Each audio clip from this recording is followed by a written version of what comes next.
मित्रों नमः संस्कृता। मैं राहुल कुमार राहुल स्टडी 91 पर आप सभी लोगों का स्वागत करता हूं। मित्रों जैसा कि ये आज 14वां प्रैक्टिस सेट्स नंबर है, ये टीजीटी स्पेशल। मित्रों टीजीटी स्पेशल के लिए है।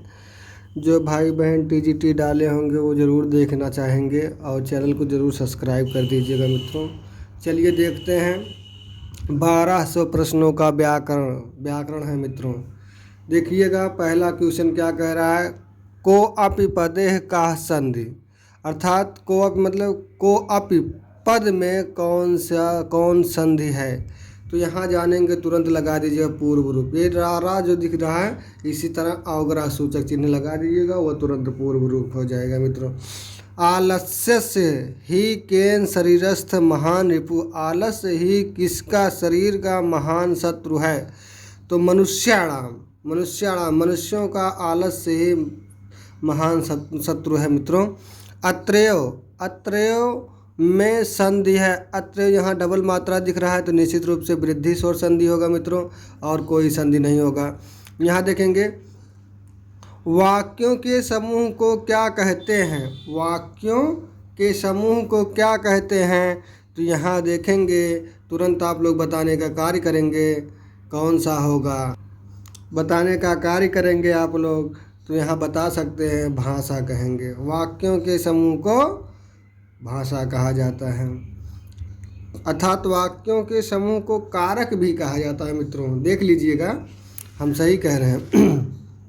अगला देखेंगे अनुरामम में समास है। उपसर्ग है, उपसर्ग लगने के कारण यहाँ तुरंत अव्ययी भाव समास हो जाता है। मित्रों जैसे कह दिया निम्नलिखित में से कौन स्वर नहीं है। इसमें कौन स्वर नहीं है तो आप जानते हैं ई भी स्वर है, ऊ भी स्वर है, औ भी स्वर है, ला स्वर नहीं है। मित्रों लिरी होता तब स्वर हो जाता, ला स्वर नहीं है। अगला देख लीजिएगा क्या कह रहा है। एनांग विकारः सूत्र किस विभक्ति का बोधक है। एनांग विकारः अर्थात जिस अंग में विकार या कमी होगा उसमें तृतीया तत्पुरुष समास होगा। जैसे कह दिया राहुल पैर से लंगड़ा है तो राहुला पादेन खंजः। ठीक। जैसे कह दे सीमा कान से बहरी है तो सीमा कर्णेन वधिरा। ठीक। यहाँ अगला देखेंगे, यहाँ देख लीजिएगा 8वां क्वेश्चन। वृक्षात पतित शब्द का संधि विच्छेद क्या होगा, तो हो जाएगा वृक्षाद प्लस पतित बराबर क्या हो जाएगा, वृक्षाद पतित। ठीक। यहाँ खरी चिचा लग गया है। यहाँ देखेंगे चकवा को संस्कृत में क्या कहते हैं। चकवा को संस्कृत में क्या कहते हैं, तो तुरंत लगा देंगे आप लोग। क्या कहते हैं मित्रों, ये देख लीजिए चक्रवाकाह कहा जाता है। अगला देखेंगे चक्रवाकाह कहा जाता है। मित्रों अगला देख लीजिएगा, अगला कहा है 10वां वाला देख लीजिए क्या कह रहा है कि सह पुष्पेभ्यः स्पृहति में पुष्पेभ्यः में कौन सा कारक है, तुरंत लगा दो। यहाँ भ्या आ जाए तो जान लीजिए पंचमी चतुर्थी विभक्ति और पंचमी विभक्ति का बहुवचनांत का रूप है। वह पुष्पों को स्पर्श करती है या चाहती है। ठीक है। स्पृहति मतलब क्या होता है, चाहना होता है। वह पुष्पों को चाहती है, तो पुष्पों को चाहती है तो संप्रदान कारक हो जाता है। मित्रों यहाँ देखेंगे युष्मद शब्द का पंचमी बहुवचनांत का रूप है। युष्मद का पंचमी बहुवचनांत क्या है, तो युष्मत हो जाता है। मित्रों तो जो है पंचमी का एक वचनांत हो जाता है, यहाँ जो हो जाता है पंचमी का बहुवचनांत हो जाता है। और ये जो पहला वाला है तोया जो है ये तृतीया का एक वचनांत हो जाता है। ये युष्माकम जो है षष्ठी का बहुवचनांत हो जाता है। मित्रों समझ में आ गया, तो कौन सा ऑप्शन, डी ऑप्शन सही हो जाता है। यहाँ देखेंगे माता शब्द का चतुर्थी एक वचनांत रूप है। माता शब्द से चतुर्थी एक वचनांत रूपम अस्ति, इसका संस्कृत अनुवाद हो जाता है। तो चतुर्थी का एक रूप क्या हो जाएगा, तो ये मात्रे हो जाता है। अगर मैं आप लोगों को सुनाना चाहूँगा माता का शब्द रूप प्रथमा से लेकर संबोधन तक। मित्रों आप लोग ध्यान से सुनिएगा। माता मातरम मात्रा मात्रे मातुः मातुः मातरि हे माता, इस प्रकार से हो जाता है मित्रों। तो यहाँ क्या हो जाता है, यहाँ आपका चतुर्थी एक वचनांत, मातारम नहीं होता मातरम होता है मित्रों। तो ये आप नहीं द्वितीय हो जाता है, प्रथमा का द्वितीय का एक वचनांत हो जाता है। ए मातर जो है सप्तमी का एक वचनांत होता है। ये मातुः जो दिखाया गया है ये पंचमी और षष्ठी का एक वचनांत होता है मित्रों। अगला देखेंगे, अगला 13वां शब्द 13वां देखेंगे। 13वां वाला क्या है, अण प्रत्याहार के अंतर्गत वर्ण आते हैं। अण प्रत्याहार के अंतर्गत कौन कौन से वर्ण आते हैं तो ये जान लीजिएगा, ये यहाँ तक जाएंगे। अयुण, ठीक है। यहाँ दे इनमें से कौन महस्व सूत्र नहीं है, झभई झभज जा जा, ये देखेंगे ये बिल्कुल नहीं है, ये तो पहलवे से मिल गया। घणधस भी है। अगला देखते हैं,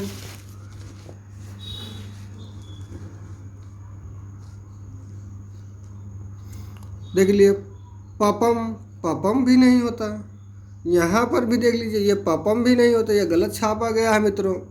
ठीक है, यहाँ झभई होना चाहिए था। घणधस पपम नहीं होता है। अगला देखा, पा का उच्चारण स्थान है। पा का उच्चारण स्थान क्या है, उपू पद्मानिया नाम ओष्ठो, अकोबी सरेजिया नाम कंठा, इचु यसा नाम तालु, लेतु लसा नाम दंता, अर्थात तो क्या हो जाता, उपा का उच्चारण स्थान ओष्ठ हो जाता है। पितृ शब्द का सप्तमी बहुवचनांत का रूप हो जाएगा, तो यह हो जाता है पितृसु। क्या हो जाता है, पितृसु। ठीक है, तो यहाँ फिर देखेंगे, बंधन मुक्त पद में प्रयुक्त तत्पुरुष समास किस विभक्ति का, विभक्ति का है। अर्थात ये पंचमी, जब बंधन से वो मुक्त हो रहा है अर्थात छुटकारा पा रहा है, तो वहाँ तो तुरंत पंचमी का क्या हो जाएगा, पंचमी का तत्पुरुष समास हो जाता है। पितरी, पितरी शब्द में विभक्ति और वचन है। पितरी आप लोगों को बता दूं मातरी तरह एकदम चलेगा, जैसे पिता पितरम पित्रा पित्रे, पितुः पितुः पितरी है पिता है। तो यहाँ क्या हो जाता है, पितरी जो कह दिया है सप्तमी का एक वचनांत मित्रों, सप्तमी का एक वचनांत। यहाँ देखेंगे अगला क्वेश्चन 19 के क्वेश्चन वाला देख लीजिएगा। नद्देई, नद्देई शब्द में विभक्ति और वचन है। नद्देई शब्द में चतुर्थी विभक्ति है मित्रों, देख लीजिएगा कैसे कहा गया है। नदी नदीम नद्या नद्देई, नद्याः नद्याः नद्याम है नदी, इस प्रकार के हो जाता है मित्रों। नद्देई जो हो जाता है ये चतुर्थी का एक वचनांत हो जाता है। यहाँ देखिए षट षष्ठी मतलब छाछठ कह दिया गया है। ये षट षष्ठी मतलब संख्या के बोधक के छाछठ हो जाता है। 60 में 6 जोड़ो कितना हो जाएगा, छाछठ हो जाएगा कि नहीं, वही कहा जा रहा है।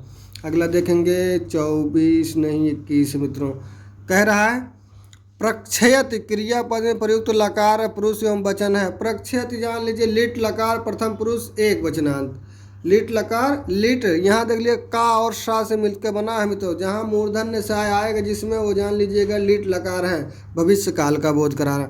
इनमें से कौन सर्वनाम है, सर्वनाम इसमें सभी है, सभी है मित्रों, सभी। हाँ, जुगुप्सा पद के योग में प्रयोग की जाने वाली विभक्ति है। जुगुप्सा के योग में प्रमादा, जुगुप्सा योग में जुगुप्सा, जुगुप्सा के योग में कौन सा हो जाता है तो मतलब पंचमी हो जाता है मित्रों, देख लीजिएगा पंचमी हो जाता है, पंचमी हो जाता है। 23 हो गया, उसके बाद 24 बता रहा हूँ, 24। राजतरंगी ग्रंथ कल्हण का है। राजतरंगी ग्रंथ किसका, कल्हण का। भवभूति का उत्तर रामचरितम, महावीर चरितम और मालती माधव मित्रों। यहाँ जो है कादम्बरी कथा मुखम बाण भट्ट की है जो इनकी अधूरी है। ठीक है, भूषण भट्ट इनके पुत्र हैं, इन्होंने पूरा किया है कादम्बरी को।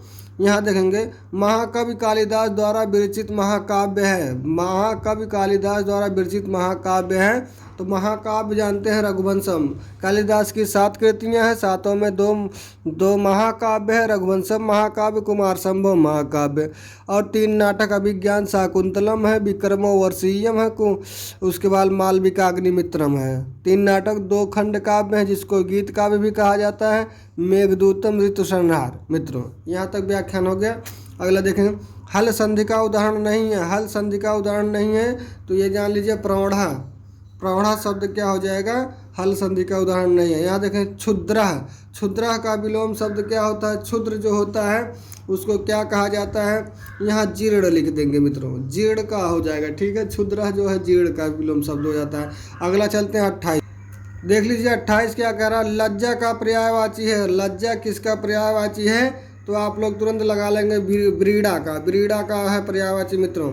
यहाँ क्री धातु में कत्वा प्रत्यय का योग करने पर रूप बनता है। क्री धातु में कत्वा प्रत्यय करने का योग बनता है तो आप लोग तुरंत जान जाएंगे मित्रों। 29 का क्या हो जाता है? यहाँ कृत तो बिल्कुल नहीं होगा, देख लीजिए यहाँ कर्तनी बिल्कुल नहीं होगा, कर्तनी बिल्कुल नहीं होगा, बल्कि क्या हो जाएगा? कृत्वा हो जाएगा मित्रों। क्या हो जाएगा? कृत्वा हो जाएगा। शुद्ध वाक्य त्वं गहम गच्छति, गहम। यहाँ देख लीजिए स पुस्तकम पठामः नहीं होगा, त्वं गच्छसि अहम खादति यही होगा मित्रों। आप लोग त्वं के साथ यहाँ होना चाहिए गच्छसि होना चाहिए, जिस प्रकार से यहाँ है तो गच्छति होता नहीं, सा के साथ पठति होना चाहिए था, पठामा नहीं है, उत्तम पुरुष के अंतर्गत चला जाता है।